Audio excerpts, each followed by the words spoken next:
I'm Dr. Teena. I'm an aesthetic dentist and a dental surgeon practicing for over 20 years now. And I have two clinics in Bangalore.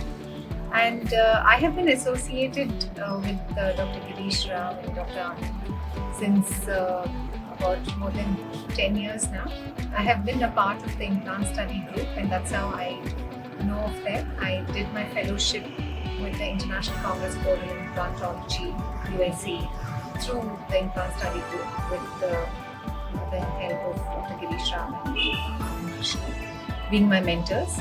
And yes, I wanted to get into the advanced. I got to know that they were conducting the advanced implant surgical hands-on course, and we were given the both heads to practice on.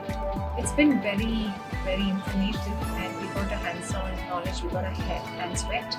First, we had the theory, and then we had 2 days of intense hands-on, wherein we learned,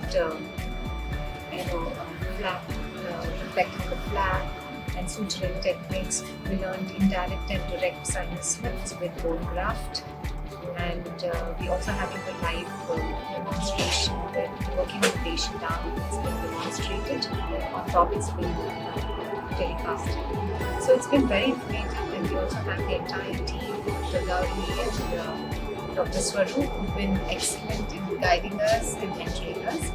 So yes, and I'm hoping to go back and start implementing it in my practice, and thanks to the entire faculty here, all of you, Nancy, and for being very supportive through this. Thank you.